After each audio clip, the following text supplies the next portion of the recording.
Welcome to the Deep Dive. Today, we're tackling a question that's been debated for centuries. Is there a perfect form of democracy? Ooh, that's a good one. You've sent over a stack of research and articles on different democratic systems. Yeah. And I have to say, some of these are pretty mind-blowing. So buckle up, because we're about to take a deep dive into the world of democracies. That's good. From ancient Greece to modern-day Switzerland. Okay. And maybe even uncover some hidden gems along the way. Yeah.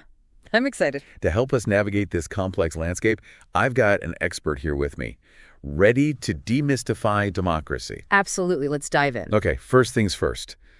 What even is democracy? It feels like everyone throws that word around. Right. But it clearly doesn't always mean the same thing. You're right. It's not a one-size-fits-all concept. Okay. At its core, democracy is about the people having a voice and a hand in how they're governed. Think citizen participation, representation, holding those in power accountable. But the way these principles play out can look vastly different across different systems. So it's more like a spectrum than a single definition. Exactly. And navigating that spectrum is what we're going to do today. We'll explore various forms of democracy, their pros and cons, and maybe even challenge some of our assumptions along the way. Who knows, we might even find some inspiration for building a better democracy ourselves. Okay, I'm intrigued. Where do we even begin with all these different models? Let's start with the OG democracy. Direct democracy, born in ancient Athens. Imagine a society where citizens directly vote on laws and policies themselves. Every single decision debated and decided by the people. Wow, that's a lot of responsibility.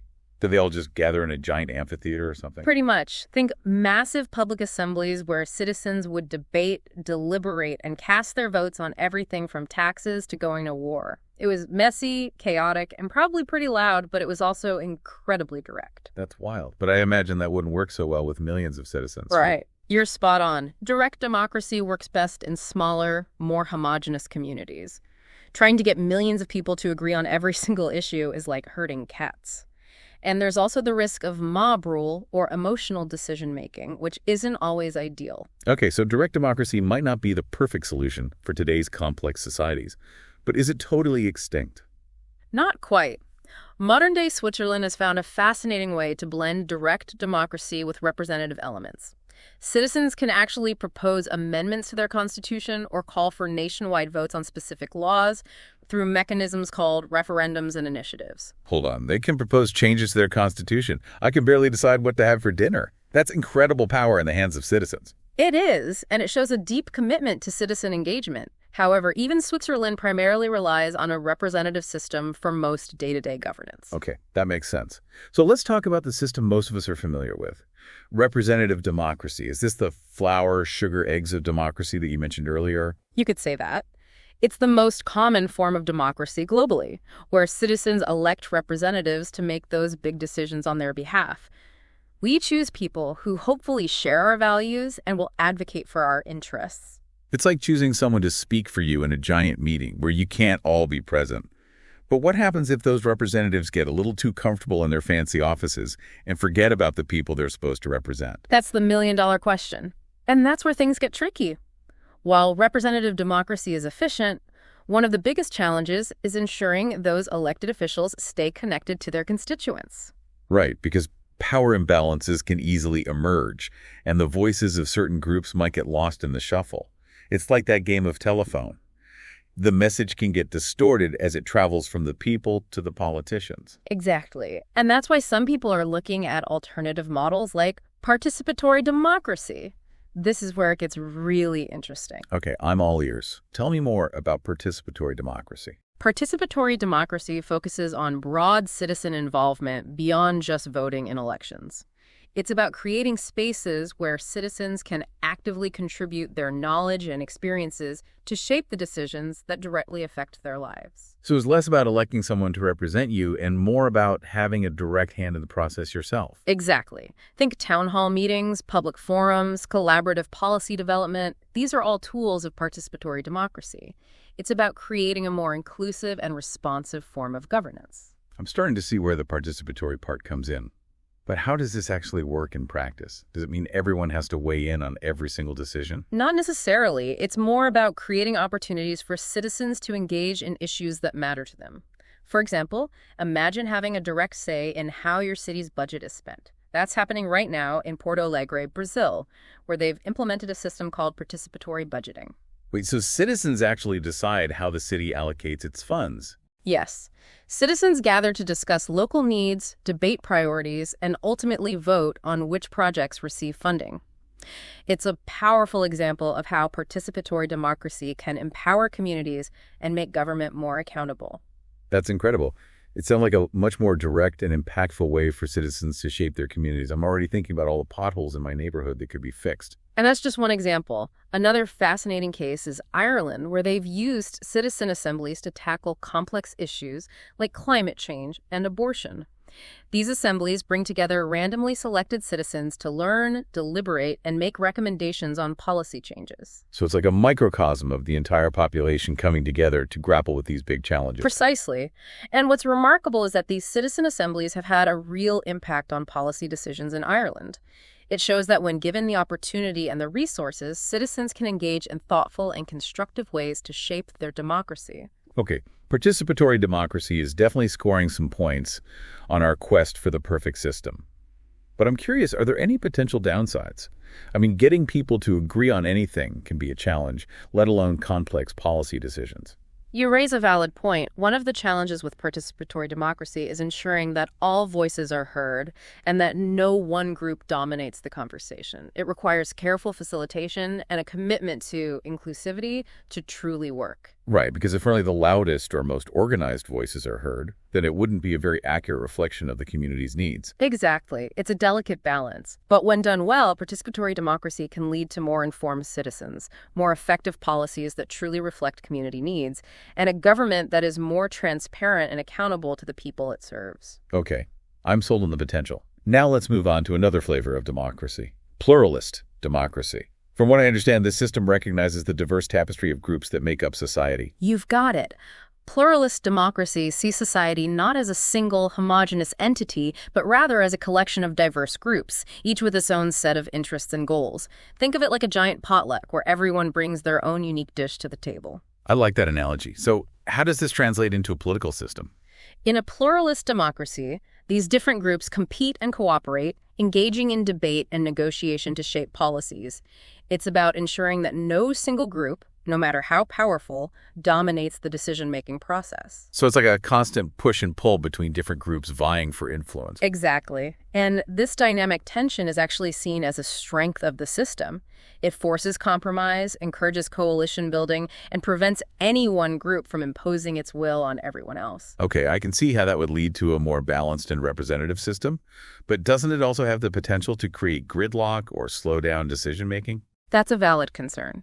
Pluralist systems can be messy and sometimes frustratingly slow, but proponents argue that this is the price of ensuring that diverse perspectives are heard and that decisions are made through a process of negotiation and compromise. So it's about finding that sweet spot between representing a wide range of interests while still being able to move forward and get things done. Precisely. And it's not always easy. But a well-functioning pluralist democracy recognizes the value of this ongoing dialogue and negotiation as essential to a healthy and responsive government. Now, I know we've only just scratched the surface of the vast world of democratic systems, but before we dive into some of the more obscure models, I'm curious to hear your thoughts. From what we've explored so far, is there a clear frontrunner in our quest for the perfect democracy? That's a tough one. It's like asking someone to choose their favorite child. Each system has its own strengths and weaknesses, and what works best really depends on the specific context. So it's not a one-size-fits-all situation? Definitely not. But what's fascinating is that by examining these different models, we can start to see the potential for combining aspects of each to create something even better. Okay, now you're really intriguing me.